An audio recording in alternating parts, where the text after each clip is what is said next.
get back to the drawing board, watch film, we'll see what we did right and see what we did wrong, and we still don't know we got a long way to go. What is it about Dave that he goes up against the Texas Longhorns? He somehow comes up with a big play after big play. I mean, first off, his work ethic, and then how intentional he is and what he does, getting the checks and adjustments during the game, and then the confidence that he has to go make the plays. He makes them in practice against our offense. He makes them in the big time.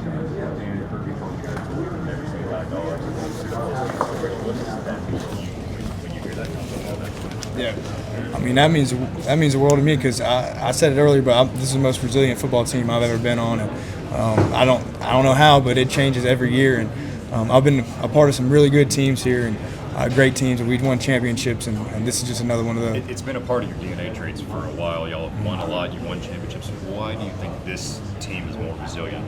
Maybe than not to say other ones weren't, but what makes this team that much more resilient? Yeah, I mean, for one thing, we just been in the place. We've been in the fire more, and it might not. We don't want it to be close every game, but just the way we fight and the way we communicate, and our worth ethic. Defensively, y'all gave up some chunk plays, but you also had 6 sacks, 14, 15 tackles for loss. How would you describe I don't want to call it boom or bust, but what y'all were able to do on defense tonight, creating negative plays? Yeah, I mean, we take pride in those explosive plays, and we talk about them every week. And, a lot of those plays we can't give up. A lot of it's just bad eyes and bad communication, but, we never want to give up anything easy.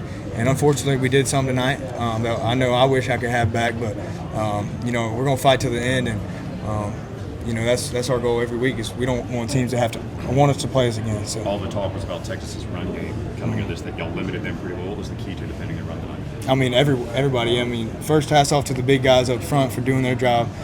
They make it a lot easier to play in the back end, but it starts with them, and then our second level, third level, just keeping the right leverage and flying at the ball. So. Texas is obviously a great program. You guys beat them twice.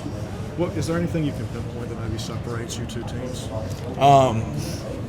I'm not in their locker room. I don't know, what they have, but I know that what we have on the field, and I know the fight that we have on this team, and we're going to show that every week. And it's just I don't know how connected they are, but I know that we're probably the most connected team that I've ever been on, and we're going to play for each other to the very end.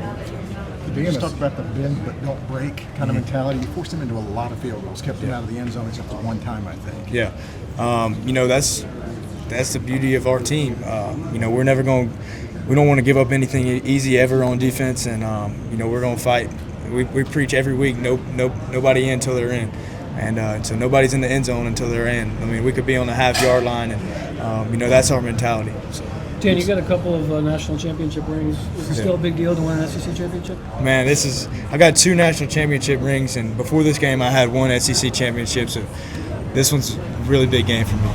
Hey Daniel, apologies if this is already asked, but last year you guys fell in the SEC championship and were left out of the college football playoffs. So this year to get it done, how special was that for your team to get some revenge and now have a first-round bye in the playoff? I mean, it's one of the best feelings in the world. And, starting in January, we watched some of the clips from last year and some of the plays that we wish we could have back. And, that's been our mindset ever since we started. I mean, we didn't start in the fall. We started in January and the winter and all those workouts when, we're busting our butt and running like crazy. We were thinking about games like this.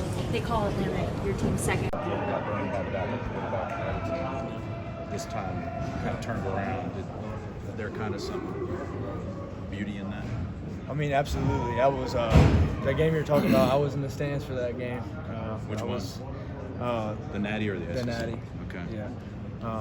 And I mean, it's just one of the reasons I was so happy to come to Georgia because I knew, how important every little detail is, attention to detail, and the love that everybody on the team has for each other. And Gunner to do that. I know he didn't do it by himself. But No. What kind of story do you write for himself? I mean, the only thing I know is he works his butt off every day, and he comes in ready to work every single day, even if he might not be the starter. But another thing is he used to play safety growing up, so I think that showed a little bit tonight. All right, Dan, you're good. Thank you. Thanks, Dan. Thanks, Dan. Congratulations. Thank you. Good job, buddy.